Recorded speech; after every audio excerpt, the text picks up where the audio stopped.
It's time for the whole 9 yards. Hello, everybody. Ralph Ventre here in the front row studio. And if you're anything like me, you are fired up and ready to go for week 3 on the NEC gridiron. All 7 teams are in action this week. Wagner and Bryant are coming off of byes. Sacred Heart and Duquesne are coming off of road wins, and they're back on the road. 2 games versus the Pioneer League, 1 game against the Ivy. The Outerbridge rivalry game is this week. We have a lot to do. Let's get to it in the No Huddle preview. We start off with Bryant at Brown. It'll be the second ever meeting between these 2 programs. Brown took the first one back in 2013. It'll be the NEC's preseason favorite against a Brown team that was picked for a 6th place finish in the Ivy. It'll be the home opener, season opener as well for the Brown Bears, who lost 18 starters to graduation. The Bulldogs, on the other hand, are one of the NEC's more experienced clubs. Veterans at quarterback, running back, receiver, tackle, and also at linebacker, as Ryan Ferguson excelled in his first ever start in week 1. The Bulldogs ran all over AIC, then had a bye week, and now it's off to Brown in an Ocean State clash. The Bulldogs may attempt to take advantage of the young Brown defense on the ground with the 2-headed monster of Paul Canaveri and Rico McCray. McCray, averaging 6 yards per carry in his career, had his 8th career 100-yard game in week 1. Bragging rights in the Ocean State are up for grabs. Who will it be? The Bulldogs or the Bears? We find out Saturday. Game number 2 on the docket, it's Duquesne at Dayton. The Dukes, who won convincingly at Bucknell last week, will play their 2nd consecutive road game as they are in the midst of a 3-game swing away from home. These 2 opponents have become rather familiar with each other over the years. The first ever meeting was in 1920. The series has been tilted in Duquesne's favor of late. The Dukes have won 4 of the last 5. As Duquesne aims for its first 3-0 start to the season in more than a decade, Coach Jerry Schmidt has to be happy about the emergence of the run game.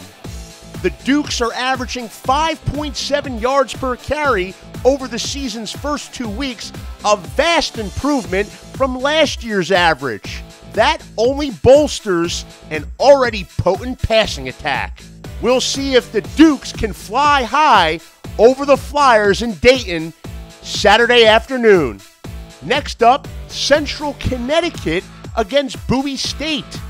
The Blue Devils will return to a root field looking to break into the win column. They dropped a tight 2014 decision in New Britain during week 1. Patriot League member Lehigh was the opponent in that one. Then last week, they struggled at Stony Brook in a 38-9 defeat. To the Blue Devils' defense, they have been without veteran tailback Brendan Litton for the first 2 games. Last week, they were also missing redshirt freshman quarterback Tavian Paldo, who threw for 2 touchdown passes in the week 1 game against Lehigh. The Blue Devils will be looking to improve in time of possession this week, giving their defense a few more breathers, getting healthier, and getting into the win column. It's Central against Bowie State Saturday, live on NEC Front Row. Matchup number 4 of 7 on the Week 3 slate takes us to Moon Township, Pennsylvania, where Robert Morris will also host a Division II opponent. It's homecoming weekend on campus as the Colonials welcome in D2 opponent Notre Dame of Ohio. You can expect another solid crowd like there was at Joe Walton Stadium in Week 1. The unfortunate note for the Colonials is that they've played 2 tight games, 2 strong efforts, but have no wins to show for it. Last week's heartbreaking overtime loss at number 17 Youngstown State came following a 3-point season opening loss to Dayton. They'll look for win number 1 in 2015 Saturday at home, homecoming weekend, live, of course, on NEC Front Row. We're plowing right through matchup number 5. It's the 2-time defending NEC champion Sacred Heart Pioneers on the road again against a Pioneer League team for the 2nd week in a row. Sacred Heart handled Valpo in last week's road win. They'll look to move to 3-0, facing a familiar opponent in Marist. Sacred Heart has met the Red Foxes going all the way back to Marist's days in the now-defunct NEC Football League. This matchup could be a good one for Sacred Heart's fierce defense. The Pioneers have 4 talented linebackers who love to fly to the ball. Meanwhile, Marist has had difficulty getting its offense going this season. The Red Foxes are 0-2 and only have 7 points to show for the season's first 2 weeks. We'll see if Sacred Heart's defense can continue to contain Marist Saturday on the road in Po-Town. We're almost there. 2 games to go. For the 2nd week in a row, a Northeast Conference team will play at nationally ranked Youngstown State. This week, it's St. Francis U. The Red Flash are 1-1, coming off a tough road loss, 35-20, at CAA member Towson. Now they head to take on the Penguins, looking for an upset, something Robert Morris nearly did last week.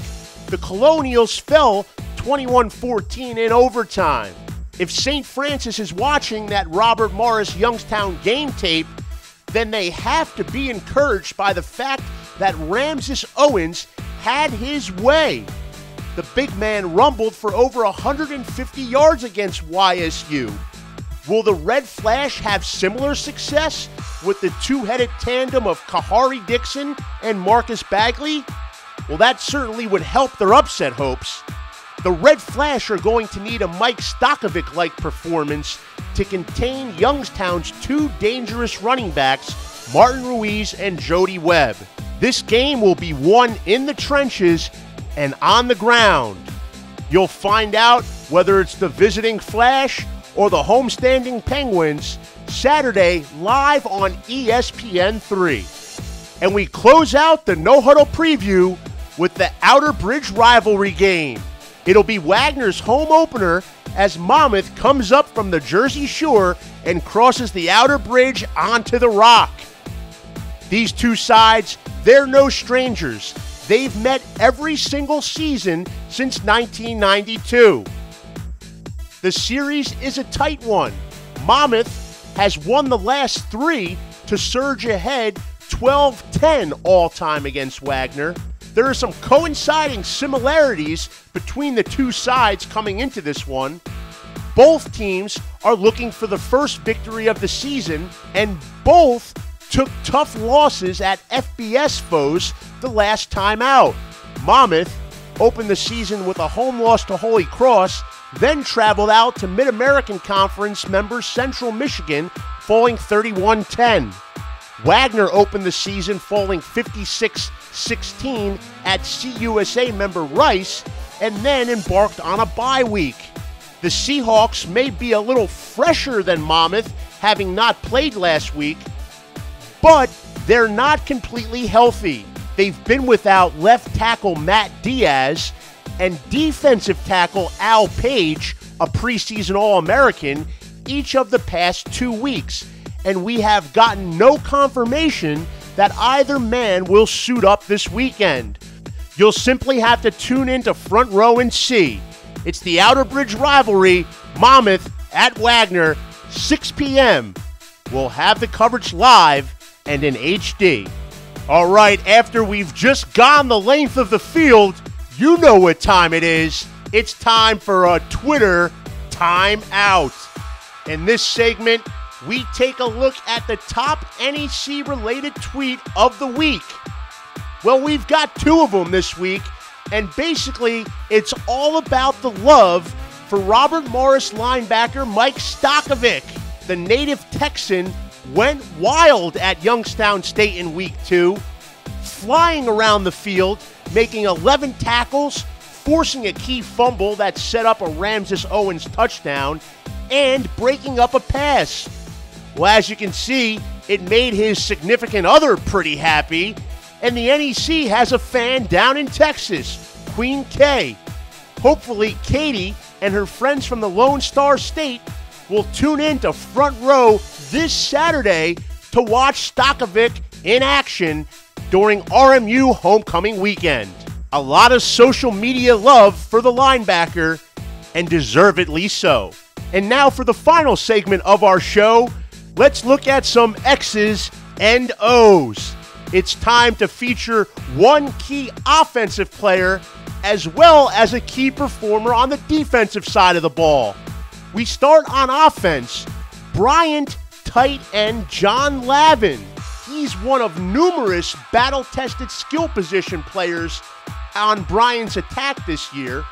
He can help spring a guy like Rico McCray in the run game, and he also has shown his pass-catching ability as he rumbled more than 30 yards for a touchdown in the opening week win over AIC. John Lavin is a prime performer to watch as Bryant visits Brown in Week 3.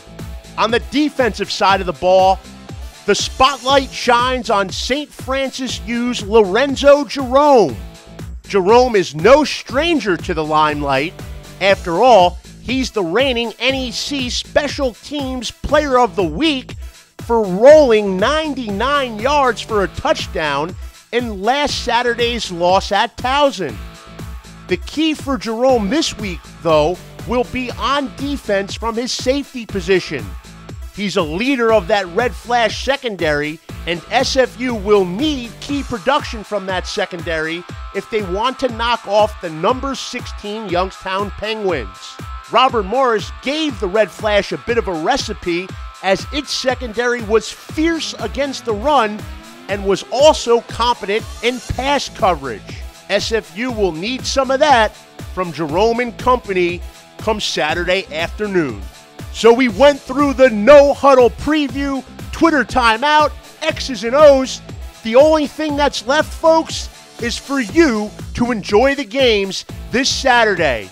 All 7 Northeast Conference teams in action. We have a homecoming game, a rivalry game, a game at an Ivy League opponent. It's an action-packed week. Plenty of reasons to follow, plenty of reasons to watch right here on NEC Front Row. This has been the Whole 9 Yards. I'm Ralph Ventre. We'll see you next week. Enjoy your football.